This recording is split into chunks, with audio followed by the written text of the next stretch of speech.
we are live. Welcome to this latest episode of Totally Unscripted. My name's Martin Hoxie, and I'm joined by Charles. Hi, Charles. Hey, Martin. Good evening. How are you? We're good here. So you'll see we're missing Steve. So Steve unfortunately can't be with us for this show, but we're sending our best wishes his way. This is a really interesting topic we've got for the show today, Charles. I think we've looked at various ways that you can do Workspace Editor Add-on development in the past, various tips and tricks and bits and pieces, but there's obviously a huge range of ways, or an ever increasing range of ways as well to develop add-ons. But sometimes we got the powers of HTMLService to do stuff, and with a bit of creativity and careful thought, there's different ways that you can tackle this problem and also make your kind of development of your add-ons work better for you as an organization. Yeah, I think you're absolutely right. There's a couple of aspects there. First of all, as you know, we've got HTMLService. We have the new card-based service where you can build add-ons with both of those. But a lot of folks have either skills outside of those frameworks, or they also want to make things a little more, I'll just say it, a little fancier than those services offer. And there's ways to do that, right? And so we know there's obviously variations of JavaScript that are pretty popular that you can do some pretty modern, fancy things with. And Angular is one of those. And this is going to be a great topic. So I think, why don't we bring Spencer on and let's jump in. Hello, Spencer. Hey, Spencer. Hello, Martin. Hi, Charles. So some of you will know, it's quite interesting when we publicized this show, there was quite a few people said, oh, I can't wait to see Spencer again. You've been a bit quiet, but I think this is a reflection of, Spencer, you work for Amplified IT, who seem to be blazing a wonderful trail through the space right now. So we appreciate you taking the time out. But for those who aren't familiar with Amplified IT and your work, do you want to just give a bit of context? Sure. Amplified IT is a consultant. It's K-12 education consultancy. We help school districts manage and run their Google domains, and part of that is a suite of admin tools that helps the Google domain admins be able to keep control of their domain and help them to streamline their work. If anyone's used the Google Admin Console, it's full featured, but sometimes it's a little bit rough for bigger domains to work with. So we create tools for managing Chromebooks, managing users, managing groups, and for the development team, I write add-ons for these tools, as well as some other full stack production tools. Awesome. And you had mentioned to us while we chatted earlier that this has been one of the busiest times ever in your business. And I'm sure pandemic, people working from remotely, schools gone remotely, or a mix, or whatever the case may be. You're actually strangely seeing a boom in your opportunities and what people are looking for. What's kind of changed about what people are trying to build, or what's changed in your business model with the pandemic? Well, I think scalability and is a big issue that we're always trying to tackle. For example, our most popular tool, which is Little Sis Web, it's an admin interface for Google Classroom. So district personalities, principals, district admin stuff can administer Google Classroom over their entire district. And that turned out to be a very, very important tool with all these schools that are flipping to online models only. They needed these tools to be able to manage their Google Classroom and get analytics back from that. And so scale has been a big issue to make sure that we are serving the customers well and that they're getting a good quality experience in the tools. Yeah, that's interesting. So with that, obviously, you're producing add-ons more than ever, and you've come up with kind of an interesting way to make add-ons even more interesting with Angular. How did that get started? And tell us a little bit about that. Yeah, so Angular is a JavaScript framework for making rich, interactive user interfaces in client applications. It's kind of like a batteries all included kind of solution to where it's got the full tool chain from the generating project to working in the project, testing the project, and then build and deploy. All comes in really nice and packaged with a command line interface tool, as well as top level supported modules that are developed by Google themselves, such as routing and authentication, like that. Whereas in like React, for example, you're relying on more third-party developers for those kind of modules, where in Angular, it's part of the core product for those kinds of things. It's a bit bigger to work with, but when you get it, you can figure it out, work with it, you can make some really wonderful, beautiful, rich UIs that offer the users a really good UX experience. Before we jump in, I know you've got a nice little demonstration of some of the and supplemental resources as well. Were there any particular places that you're finding useful information around Angular and Angular development in general, or is it? Yeah, luckily the Angular community is really good. There's a lot of quality content out there for tutorials.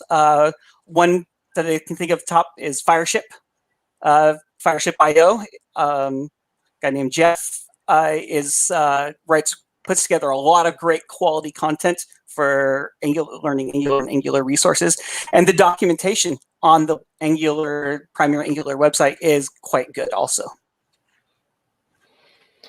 I can see we've got some people really interested as well in finding out how Angular can fit with AppScript. Is it, before we go into it, is it an easy fit, or is there some head scratching required before you got started with this? There was a little bit of head scratching to initially get it, but once you kind of got the design pattern down, it actually is very easy to maintain and very easy to update and really quick to develop in. And I think that something that it really gives us is more quick development than trying to work in kind of just the plain HTML inside of an add-on and adding the HTML in. And it gives us a faster velocity and more maintainability than that kind of method. Yeah, and from what we saw while we were chatting the other day, the output is quite significantly impressive too. So why don't we jump in and take a look at actually what you can build and take us through your kind of your flow. Yeah, very good.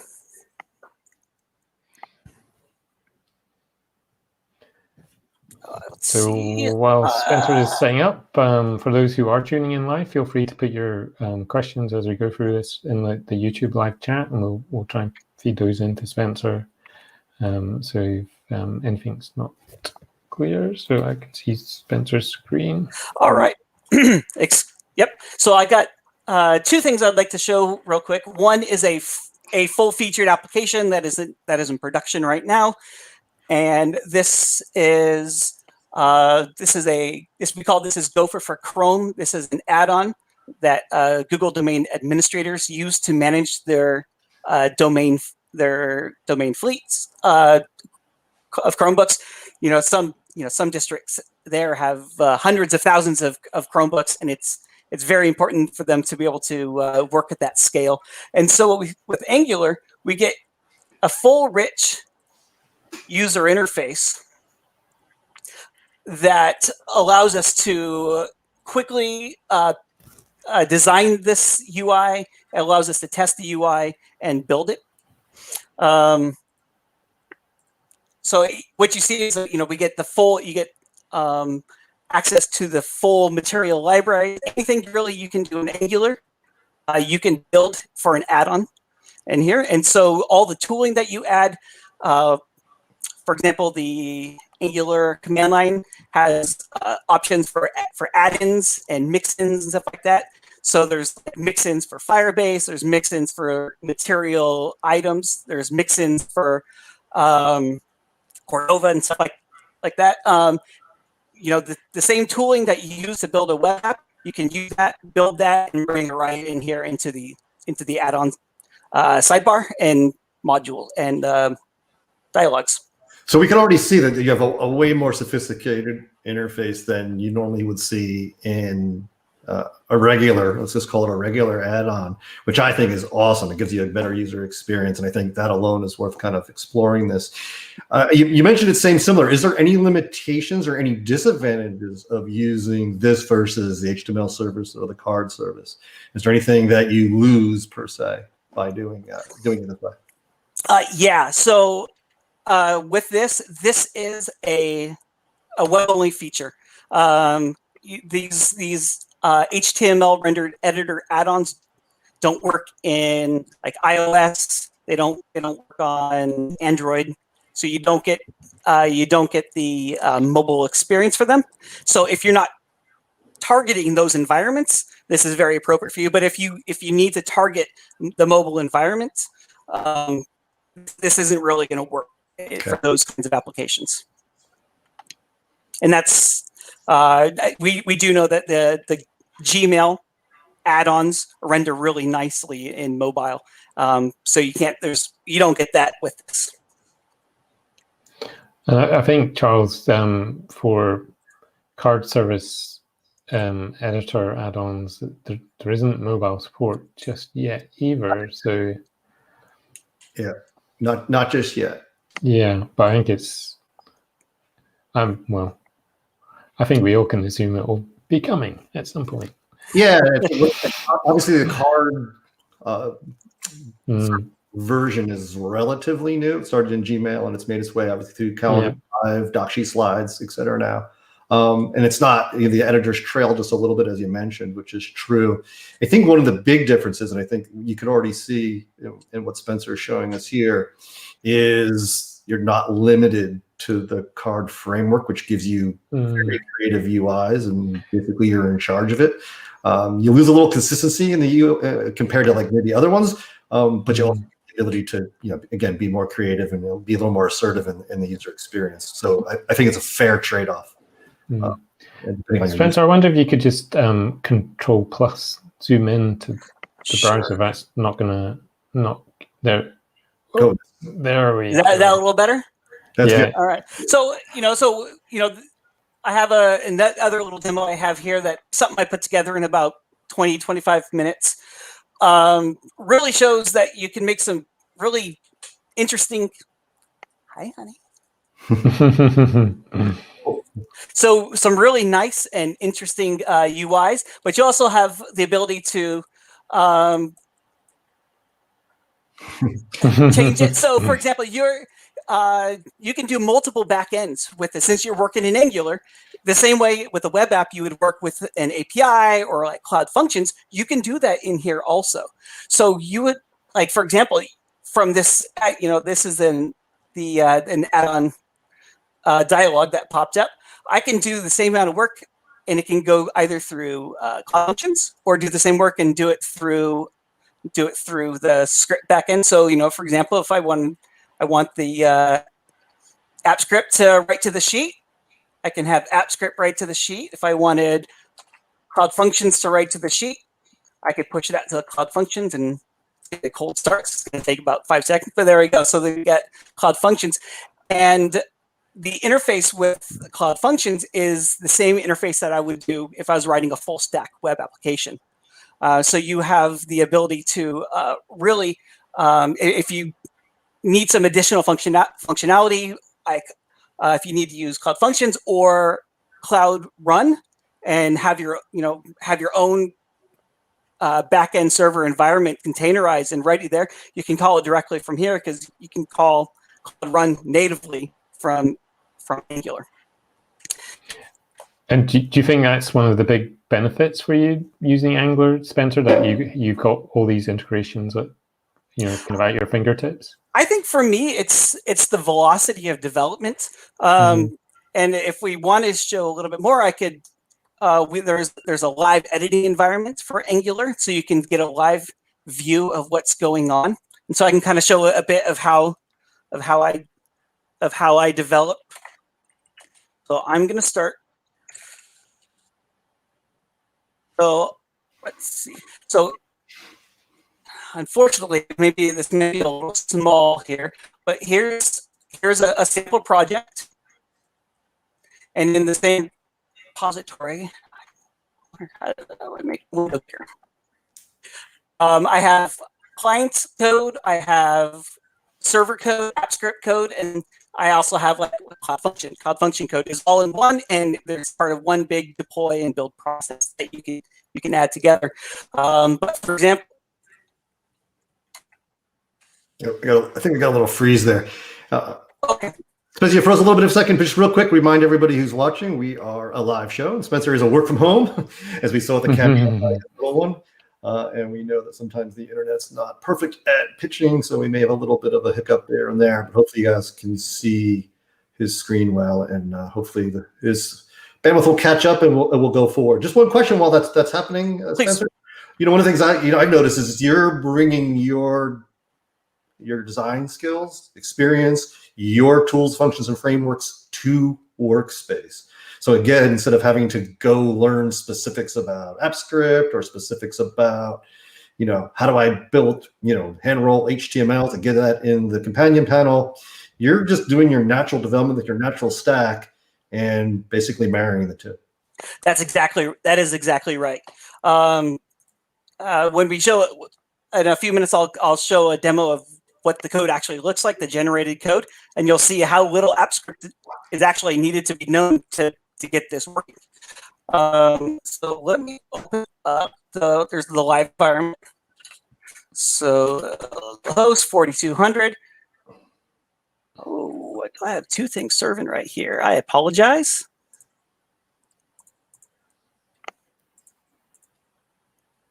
One. Let's kill I think that's one of the things, Charles. It's quite easy sometimes to feel that you're kind of stuck in the AppScript environment, but you can, as you're showing here, Spencer, you can break out and start using the existing REST APIs to interact. Yeah, I think that's super huge. I think a lot of folks think if I want to build an add-in, I have to go into the friendly confines and use it. And there's some truth to that. And there's some kind of things that bind you around AppScript, for example. We already have in an early adopter preview program, we have something called alternate runtimes for the car builder service. Which again, let's use full stack outside of the environment and use very little AppScript. There'll be some news even coming on that in the near future. And again, like I said, I love the fact that you're using, Spencer, you're using your everyday environment, your everyday tools, and you're just maybe invading is the wrong word, but you're basically just into the workspace environment without really, missing a beat on what you do. That's right. And in fact, this is when I'm developing a full stack application in Angular. It's really the same, it's the same work process that I'm using there. I don't change anything except for what my build script does. The build script is the only thing that's a little bit different, but otherwise it's the same dev environment, whether if I'm building an add-on or if I'm building for a full stack web app. There's a few caveats, such as some runtime options, like the Google script run is only available in the add-on context. So things like that. So when we're developing these applications, if they're going to be a full stack and add-on, because for example, when I build this add-on that I'm looking at right now, it actually builds both the add-on and the full web app and deploys them both. And so you can deploy to code once, deploy to multiple environments if you want to do that. And then so we just have server, checks saying like, am I in the add-on environment? Well, if I'm in an add-on environment, go use Google script run. If I'm in my web app environment, I'm going to use this other way of of connecting. So there's a lot of you can reuse a lot between a full stack web application and your add-on here. And so so here I am in my, this is like a full screen view. I have tabs and buttons and everything. But something that I like to do here is I open up my inspector. You have alternate views with Chrome, with your Chrome inspector, and one that I set up specifically is called an add-on one. You can add and remove different views, and so I can see exactly what this will look like as I'm developing it right here in the sidebar without actually having to build it, deploy it, and everything. So if I was going to if I needed to change background color, change the background color, and then it's automatically updated in my reflected in here. And I build this, and this would be live in both the web app and the add-on right there. I feel we should have a bell, Charles, for top tips. I think the inspector is a great, and so just for those who aren't kind of familiar with what's going on here, Spencer, so we can't see the code editor, but you're just making changes and it's updating in real time. Yep, that's right. So I have a code editor that I have off to another screen, and here is the DevTools. This is Chrome DevTools right here, and there's an option up here to toggle where you get to toggle different sizes, and so this is how you can get a preview of what the web app or what the sidebar is going to look like, and before you have to build it and deploy it and everything like that. And so this is how you get your, because you'll notice when I come over here, see my little guy's, he's small now, but if I were to pop him out, I probably have to make screen bigger so that make sure you can set up your media queries correct so that you get the resizing and stuff like that, and you get to kind of develop quickly before you have to build and go through the test as add-on environment.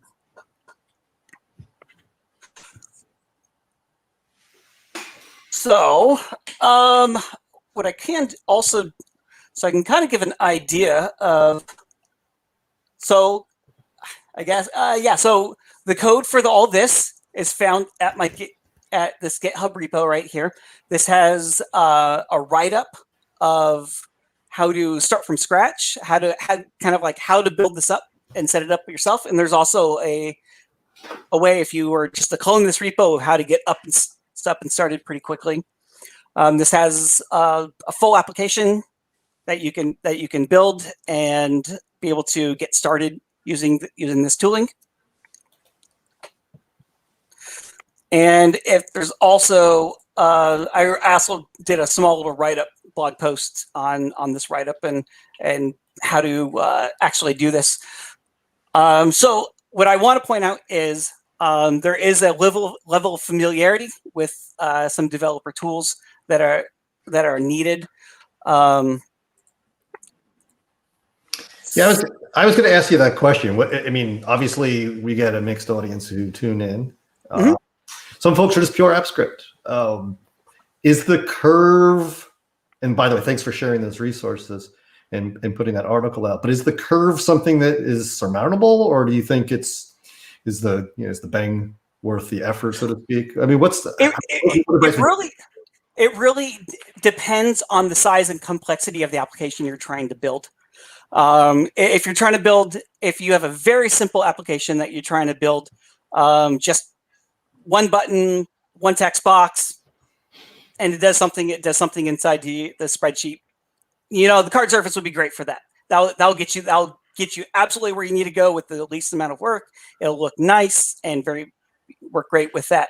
But if you were to want to build an application that has dozens of views, lots of rich UI interaction, that's where I would use this tooling right here.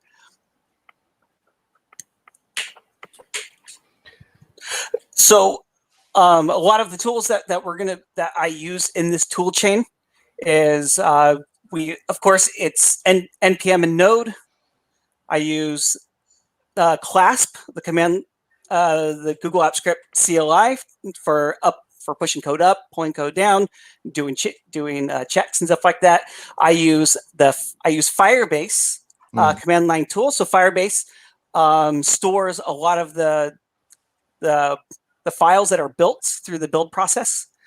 It'll store there, and then I use the Angular CLI, the Angular command line tool, well, in my dev environment. We have a question just posted in from one of our viewers. Asked, can I use Angular as a library without the whole developing stack? No. With Angular is a little bit different than React. React, you can bring in a very thin form of it and just use what you want. When you pull in Angular, you are getting almost like a full stack with it. It does the new build process, which came out a couple of revisions ago, is a lot better at size and speed. So there's a lot of what we call tree shaking. It takes redundant files that they detect if they're not being used, and it's out of the build process. So, but you're going to get the full features. You're going to get routing. You're going to get reactive controls and stuff like that. You get everything. I want, Spencer, just so in terms of the tabbed interface you showed there, what was kind of your starting point for that? Were you just pulling? I know Angular has this concept of modules. Yeah, that's right. So the place that I start. Let's see if I look at the client. Here's my client code right here. It's an idea of components. It's a component-based framework. So you make small, discrete chunks of HTML and then you compose them together.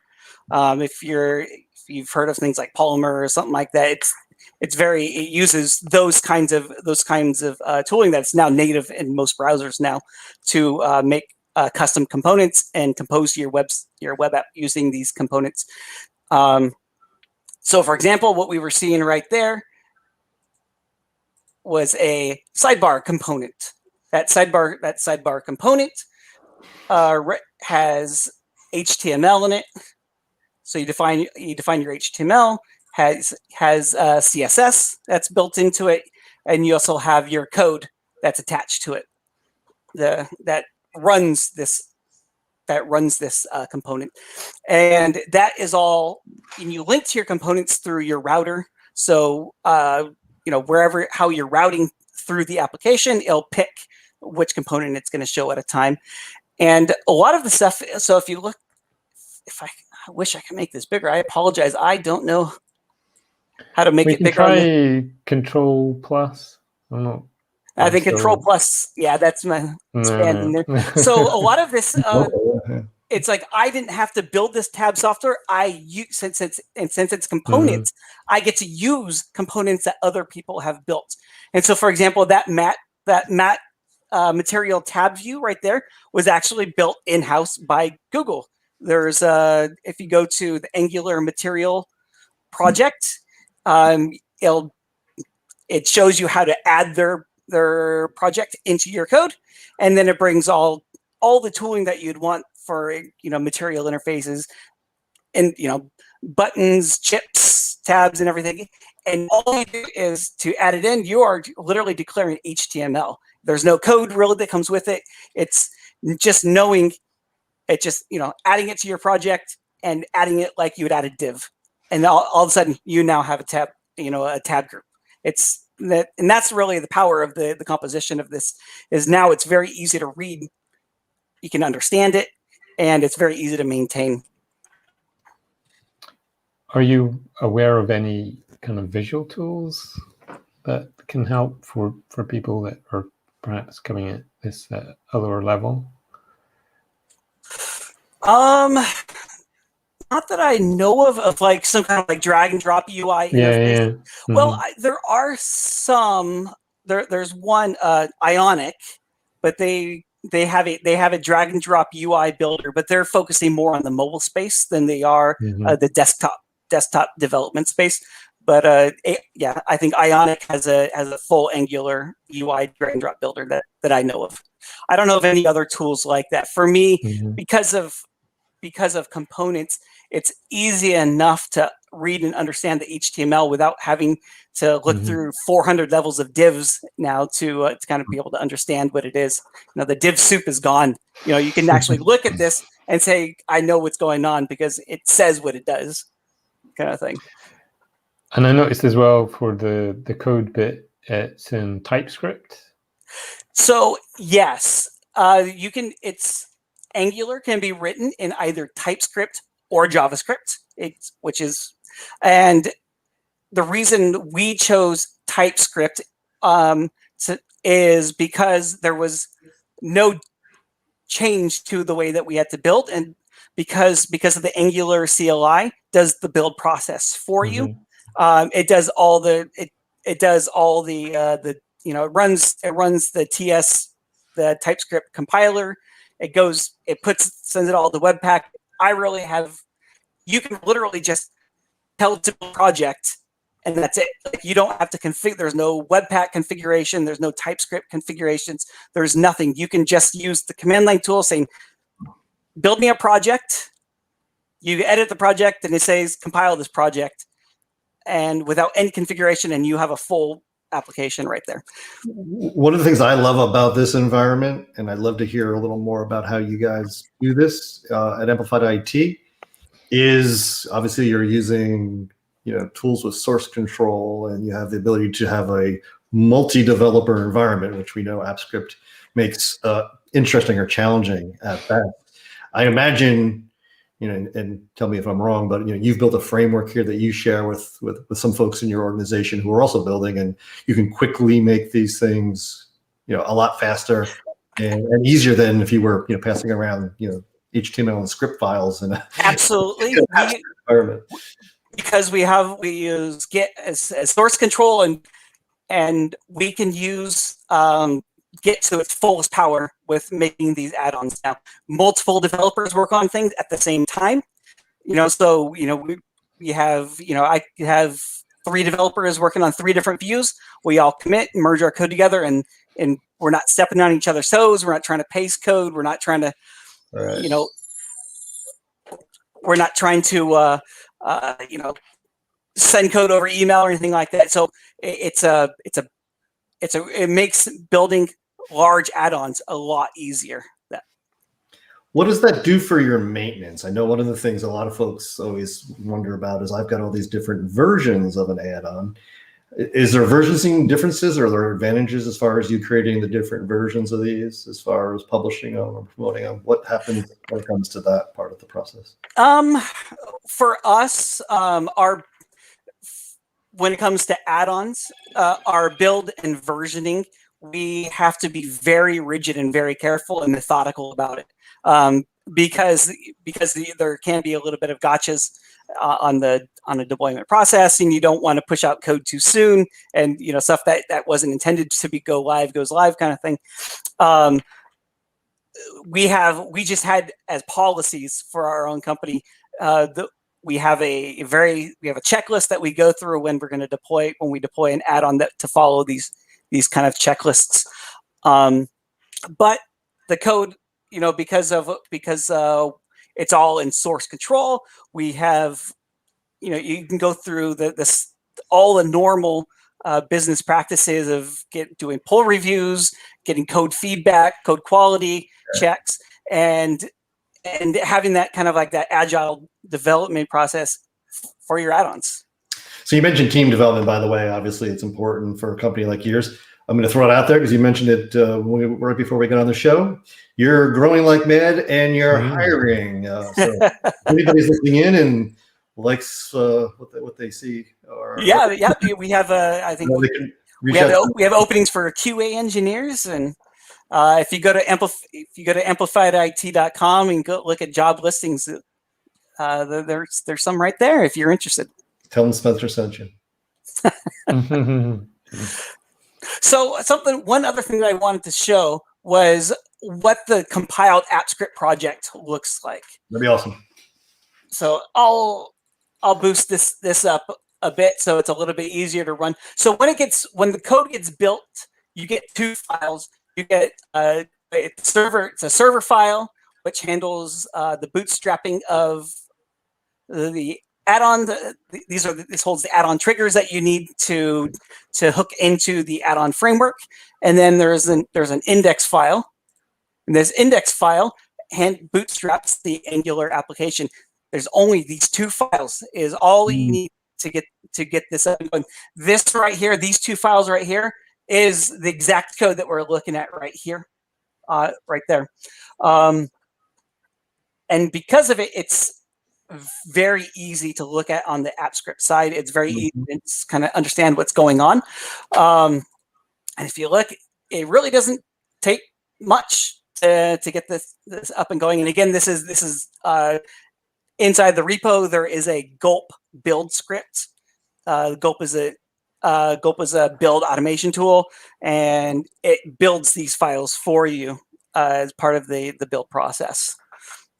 And so it's small. There's not much you have to do inside here, unless you're going to be putting business logic inside this project. Like, for example, I have a little bit of business logic right down here, which is where the app script is writing back from the dialog box. You can put your business logic in here, or you could put your business logic Cloud Functions, Cloud Run, App Engine, and call it from there. So in terms of in this case, you're shifting a lot of the code. Is it Firebase hosting you're using? Yeah, that's exactly right. So part of the build process of Angular produces these web packs, and these web packs are compiled, minified chunks of code that is referenced by the Angular runtime, and the Angular runtime knows how to pull it all out and parse it all out. So I use Firebase hosting to host these assets, as well as any other static assets that I need. For example, like this image right here was an image that was part of the it was part of the Angular application, and it also gets pushed up to the static hosting and is linked into the add-on. So you get all your static hosting you want in kind of one step, it's all contained. And you also, with like these assets such as like your images and font files or anything like that, because it's inside your Angular application, it's also inside of your source management. So you still get versioning control and stuff like that over there. So we got another question from Faustino. No use for the gas editor other than for deploying. And I think the answer is super neat here, right? It's like, once you set this up, you can use this for most add-ons. All you're doing is basically changing a couple menu and action hooks on the last tab that we were on. And on this one, you're just referencing new libraries in those. That's right. And in fact, personally, I wouldn't actually come in here and change anything. When I type gulp deploy, the deploy code updates all this stuff for me. I don't do any of this. I don't go into the editor. In fact, you might notice I'm using the old editor here just because of the test's add-on mode. Is the only place you can get to it is in the old editor. But no, I don't have to write anything inside this. That's pretty neat. And in terms of, I know Firebase has generous kind of free tiers. Can you give us kind of an indication of cost? Our most popular commercial application which has hundreds of thousands of users monthly, has operating costs of $8 a month. Thank you, Google. So I have a question for you on deployments. Are most of your deployments, are these publicly available add-ons that are installed per educational institution? Yes. you would do direct deploys at the domain level ever? I mean, is it all marketplace based? All of our add-ons are in the marketplace. All marketplace based. But they're not intended for normal consumer users. They're Sure. you know, they really only benefit for admins of G Suite domains. Got it. And Charles, they have no problem installing them because they have all the power. Yeah, it's quite easy to manage the add-ons and domains. You know, it's pretty fun. So all of our add-ons are there. I mean, if you have more than one Chromebook, you know, and you have and it's, we target the K-12 market. Right. But if you run a G Suite, domain or something like that, there's no difference between a G Suite business domain versus a G Suite, education domain. There's nothing really different between them. So the tools would work for both the commercial or K-12, but we focus in the K-12 market.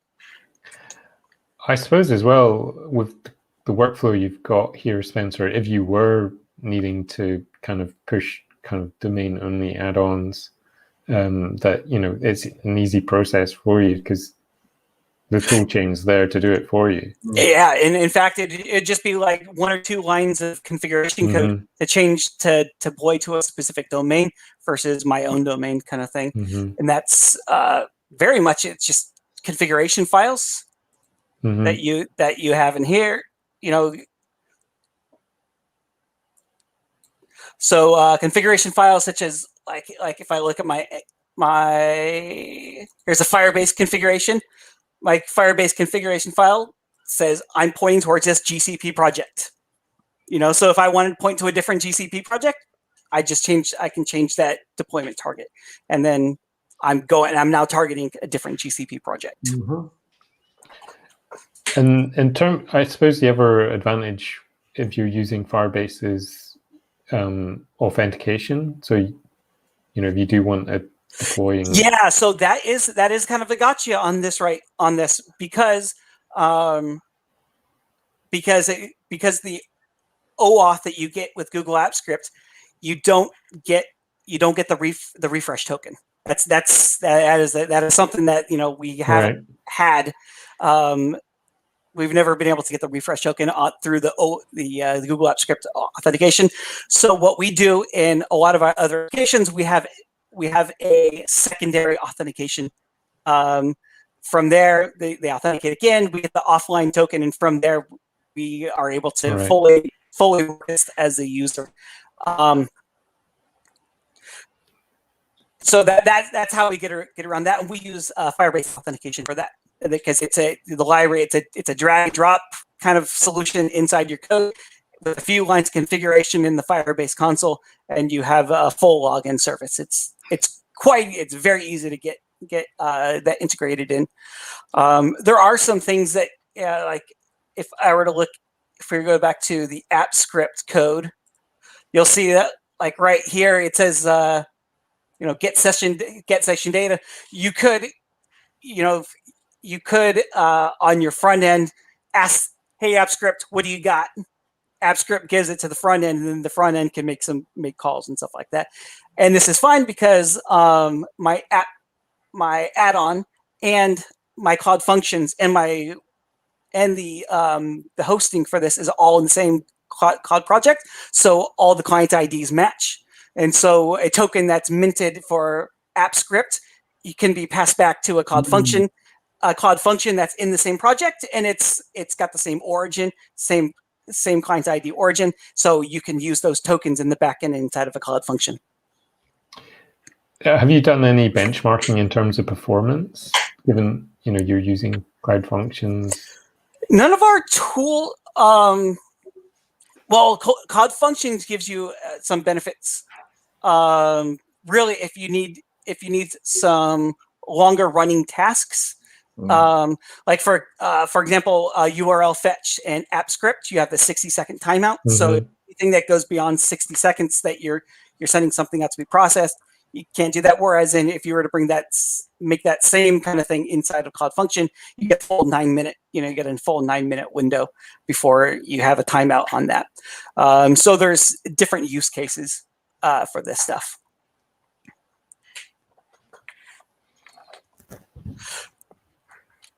So how many of these add-ons do you have in production currently? I think we have 7 add-ons in production and 3 full stack applications that we support.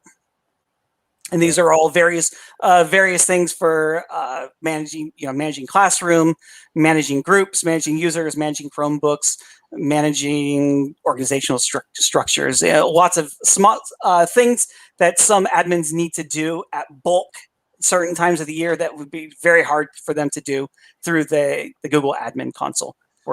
Yeah, I was just curious. So obviously deploying something as an add-on, there's got to be some sort of context or user interaction specifically with the sheet or the doc or the slide set, whatever you're working with.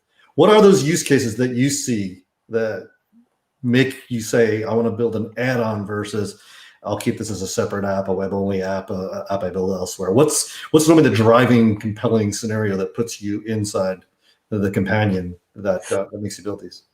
I think really one is the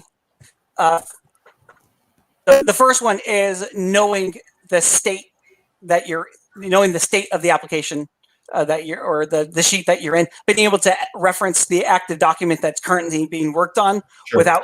Because if you're in a full stack application, you have to make that link yourself. You have to do something to get the user to link the spreadsheet to the application. If you're going to write some data back and forth, there is that additional step. Whereas in the add-on, it just knows the context it's in. You say, write to cell A1, it knows where A1 is. You don't have to tell it which sheet, authenticate to get the sheet, and to do that. And the other one is real estate. It's right there in the editors. They're already in the editors. They're already using them. They're already, everyone loves spreadsheets. Spreadsheets are easy to they're easy to use. They're easy to manipulate. You got some wonderful, coders out there that can write full applications using, just sheets, formulas by themselves, kind of thing. And so they're already there. So let's bring our tooling to where they already are and allow them to access data that they can't normally access inside like sheets or docs. That makes sense. Do you have other add-ons that are in docs and slides, or is it primarily sheets? We know most people say the use case is heavy for sheets, but there's a lot of documents in schools. Are folks using docs equally? Do you have any samples with docs? We do not. Nope. We all of our tools are interfacing with Google Spreadsheets. All right. So that answered my own question. Yeah. Yep. There's, I think for us, for a system administrator, there's fewer use cases where they're going to be in a Google document, trying to manage their domain kind of stuff versus a yeah, it makes sense. And I think, as you mentioned, most people are seamlessly comfortable with a spreadsheet, which is, a spreadsheet quickly becomes a database application. Whether it should or shouldn't is a different topic. That's right. Anybody can maintain this beautifully, open, easy to edit list without having to do anything with it. And then, putting logic on top of it is very natural. We're always surprised the use cases we see for spreadsheets. They are the Swiss Army knife of all software. So that's why I absolutely love spreadsheets. It's a full programming interface that you can just throw away in a second and start a new one up. That's for me, spreadsheets were kind of like my first programming language. They actually were for me. I started in finance, and that's what I started, automating with spreadsheets. So that's how I got to where I am today, which is interesting. Let me ask you a question where we are today. Obviously, HTMLService has been around for a while. Full disclosure for folks who may or may not know, we have the new card builder service, the card service, which is obviously a direction we're taking add-ons in because they work across the entire stack or the majority of the stack of Workspace. It's a little different. HTMLService has been around a little while. Haven't really done modernizations to it, so it's kind of the same thing. There are no plans. This is a disclaimer in the views of my company is similar to myself. There are no plans really to deprecate it at this point. It could happen one day, though. Right now, those plans haven't been made. What's your advice to anybody looking to build new solutions in targeting HTML service? I mean, how do you position that? I would position it as if your application is complex enough that you need the rich user interface, you're not going to have that with cards yet. I know eventually there's more widgets, there's more features and functionality that's gonna come through. But I would say if you're writing a smaller add-on, something with that requires less complexity and stuff, the card service is quite adequate to do that, and it's very quick. It's actually a lot easier. For me, I think it's a lot easier to maintain. Because you're writing code in JSON is really essentially what you're writing your user interface with JSON, and it's I would say that. So unless you're really wanting to say like I need a full application with a rich user interface, you probably don't want to go with a full HTML service. If you had more simplified or generic use case scenarios, would you consider, or have you considered looking at using the alternate runtime as way? I mean, your backends don't need to change as much. It's simply just another UI and some flavors. Have you looked at that or thought about porting anything over? Just curiosity.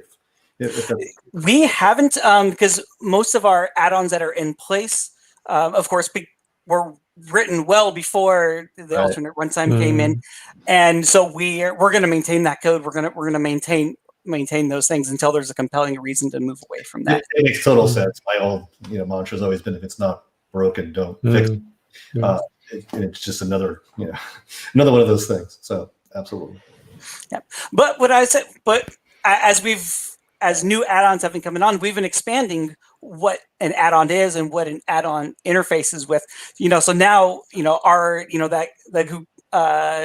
Gopher for Chrome, in the back end of this whole thing, we have Cloud SQL, we have Redis, we have Firestore, we have all these different GCP products actually backing it up, and we have kind of AppScript is kind of like an intermediate layer, because anywhere that we need to know the context of the spreadsheet for itself, what is this value, what sheet is active, what cell is active. AppScript definitely gives us that really great insight into what the state of the spreadsheet is, and then we'll pass that on long-running tasks like Cloud Functions.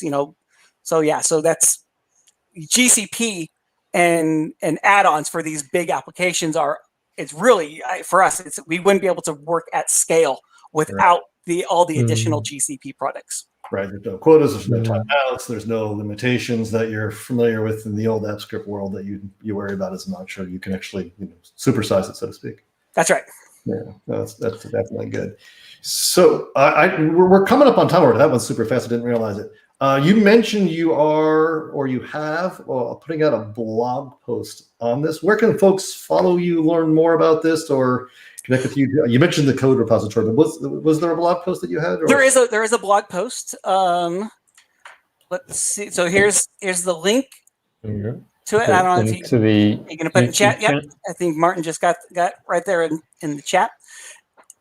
And it's up on Medium for anybody following along and is watching this recording and doesn't get to see the live, because that's quite a long link. I'm looking at it here in the window. You can look for at Spencer. It's Spencer-Easton on Medium, and you'll be able to find Modern Angular and Google Workspace Add-ons is the name of the blog post. And Martin will see if you can get that link up. One I can. And on GitHub, I'm Spencer-Easton, so you'll be able to find me on there also. Awesome. Well, I would super appreciate you sharing with those things. I think that framework and helping people get started and understand it is super neat. Hopefully you'll get resumes and not questions, but questions are fine. So for example, if you have questions about this or something doesn't make sense in the blog post or in the documentation inside the repo, open up an issue in this repo and ask a question. And if there's something you don't understand or need clarification on, I'll be very happy to respond to issues that are posted right here in the GitHub repo. Awesome. I think something else for us to mention, Charles, is, we're obviously aware that there's other frameworks out there. I think on Twitter, someone was mentioning there's a React start kit for AppScript as well. So if there's any interest in us following, doing a series of these, looking at different frameworks that you can possibly use with AppScript, let us know which ones you want us to look at. I know there's quite a few material CSS users, which could, less of a framework and more of a style sheet. But there is a whole host of these, so feel free to get in touch. And also on the tu.appscriptinfo site, we'll put all the resources we're mentioning in today's show up there as well. But just out of interest, Spencer, was there anything in particular that drew you to Angular over some of the other frameworks? I think for us, we had older applications that were in AngularJS, and so it was just a next stepping stone for us. And also, we kind of felt that we liked the whole inclusive ecosystem. You get the whole ecosystem with the Angular tooling. You get from birth to death, you have the tooling in place for it. And so it is for development velocity, it's great. Excellent. Yeah, like I said, sorry. Go ahead. I'm salivating at the prospect of $8 a month deployments of really quite advanced applications for AppScript. So, what about you, Charles? Will you be firing up your Firebase hosting? So, majority of the add-ons I've written in my history have been very much hand-rolled HTML and CSS, and painfully awkward to remind me how good I wasn't at that. So, having those powerful frameworks behind it is definitely something that's super interesting. And Spencer, again, thanks for sharing that. When you brought this up, I was like, this is a great topic, and I think a lot of people think it's super far-reaching and super hard. You made it sound easy by flipping through a few screens, but like I said, look at your code repo and pull it apart, and it's probably not as far-reaching as people think. And so, the idea to make a prettier UI that you don't have to, mess with the steps of refreshing the screen every 2 seconds to do the testing and debugging of an add-on looks like a total win. And kind of to point out where my whole background is, I've only been a full-time developer for a little over 2 years now. Before that, I was a system administrator. As a system administrator, I got into Google AppScript because it helped me run my domain. I was not a programmer, really. I came into programming because of Google AppScript, and from there I pivoted into a full-time position. So these toolings, these tools are not very complex, and that's the reason I kind of gravitate towards them, because there's a lot more complexity out there if you really want it.